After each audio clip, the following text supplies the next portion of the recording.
Assalamualaikum warahmatullahi wabarakatuh. Salam sejahtera bagi kita semua. Halo teman-teman, perkenalkan nama saya Fitriliani Inayah dengan NIM 15036200003, mahasiswi S1 Pendidikan Teknik Bangunan Universitas Negeri Jakarta. Di sini saya akan menjelaskan tentang analisis strategi atau model pembelajaran problem based learning atau biasa yang disebut dengan PBL pada mata pelajaran dasar-dasar konstruksi tanah dan ilmu ukur tanah. Dengan dosen pengampunya yaitu Bapak Dr. Rian Arthur, Magister Pendidikan. Untuk materi yang kita bahas pada kali ini yaitu ada pengertian, ada kompetensi dasar, ada strategi atau model pembelajaran, sintak pembelajaran, dan yang terakhir ada kesimpulan. Untuk yang pertama yaitu pengertian SMK itu sendiri merupakan sekolah yang mencetak dan menghasilkan sumber daya manusia yang memiliki kemampuan akademis sekaligus keahlian khusus sesuai dengan jurusan yang diambil. Seperti yang kita ketahui, SMK itu cocok bagi para pelajar atau peserta didik yang sudah jelas dan yakin dengan apa yang ingin mereka kejar untuk karir masa depan mereka. Dan untuk mata pelajaran yang ada di SMK sendiri yaitu ada 3. Pertama ada normatif, adaptif, dan produktif.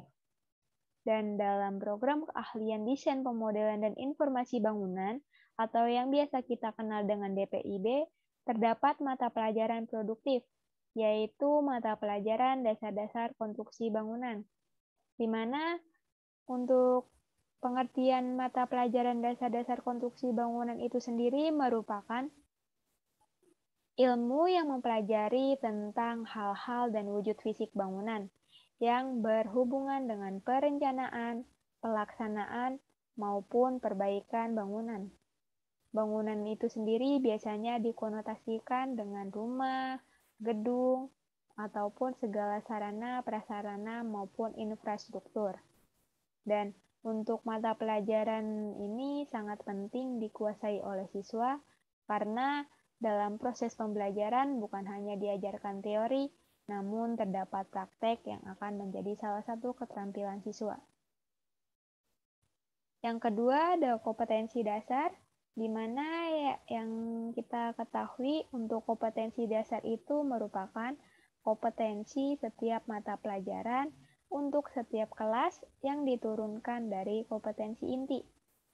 Kompetensi dasar itu merupakan konten atau kompetensi yang terdiri atas sikap, pengetahuan, dan keterampilan yang bersumber pada kompetensi inti yang harus dikuasai peserta didik. Pada kesempatan kali ini, kompetensi dasar yang saya ambil yaitu menerapkan prosedur pengoperasian jenis-jenis peralatan survei dan pemetaan di bidang keahlian yaitu desain pemodelan dan informasi bangunan dengan mata pelajarannya yaitu dasar-dasar konstruksi bangunan dan ilmu ukur tanah untuk kelas 9 untuk kelas 10 mohon maaf saya ulangi untuk kelas 10 semester ganjil. Untuk materi yang ketiga yaitu ada strategi atau model pembelajaran, di mana pendapat saya untuk model atau strategi pembelajaran yang cocok digunakan pada kompetensi dasar itu yaitu menggunakan strategi pembelajaran PBL, di mana PBL yang kita ketahui itu yaitu strategi pembelajaran yang memperdayakan siswa untuk melakukan penelitian, mengintegrasikan teori dan praktik, serta mengaplikasikan pengetahuan dan keterampilan untuk mengembangkan sebuah solusi praktis atas suatu problem tertentu.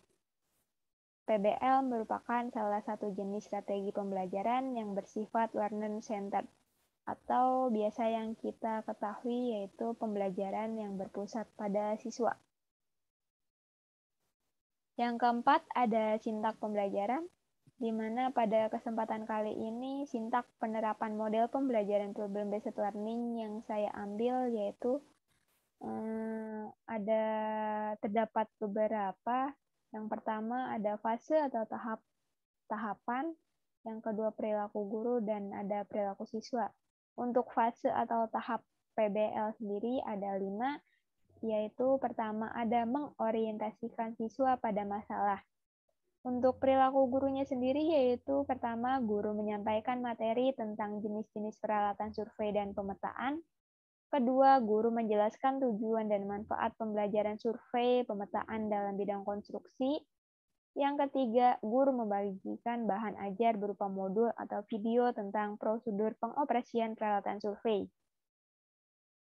Dan untuk perilaku siswa sendiri yaitu peserta didik mengamati, mendengarkan, dan memahami materi yang diterangkan oleh guru. Dan untuk fase atau tahap kedua yaitu mengorganisasikan siswa untuk belajar, di mana perilaku guru yaitu pertama, guru membagikan kelompok secara adil, yang kedua, guru membantu peserta didik untuk menentukan topik dalam tugas kelompok yang berhubungan dengan prosedur pengoperasian peralatan survei. Dan untuk perilaku siswanya sendiri yaitu peserta didik berdiskusi dan membagi tugas untuk mencari data yang diperlukan dalam menganalisis.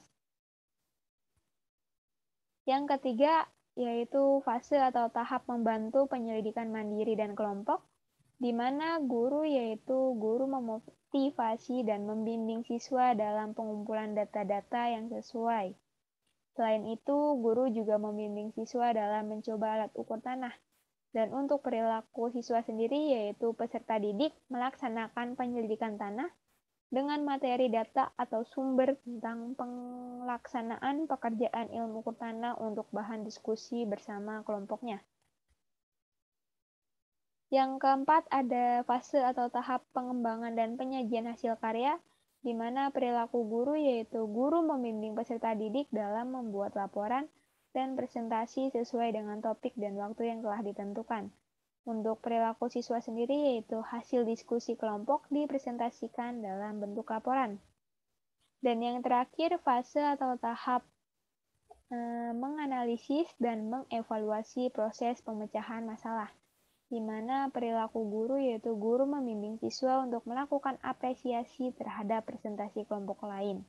Dan untuk perilaku siswa sendiri yaitu setiap peserta didik memaparkan laporan, peserta didik yang lain memberikan tanggapan, dan bersama guru pun menyimpulkan hasil dari pembelajaran tersebut. Baik, kita sampai kepada kesimpulan. Jadi, yang bisa saya simpulkan dari tadi yaitu sekolah menengah kejuruan atau SMK merupakan sekolah yang mencetak dan menghasilkan sumber daya manusia yang memiliki kemampuan akademi sekaligus keahlian khusus sesuai dengan jurusan yang diambil. Dalam program keahlian desain pemodelan dan informasi bangunan atau DPIB terdapat mata pelajaran produktif, yaitu mata pelajaran dasar-dasar konstruksi bangunan.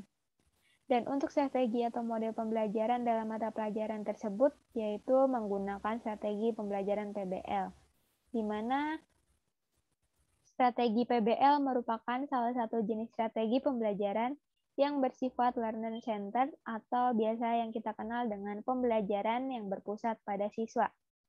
Dan untuk sintak pembelajaran itu sendiri yaitu terdiri dari 5 langkah. Yang pertama ada orientasi siswa pada masalah, yang kedua mengorganisasikan siswa untuk belajar, yang ketiga membantu penyelidikan mandiri dan kelompok, yang keempat pengembangan dan penyajian hasil karya, dan yang terakhir ada menganalisis dan mengevaluasi proses pemecahan masalah.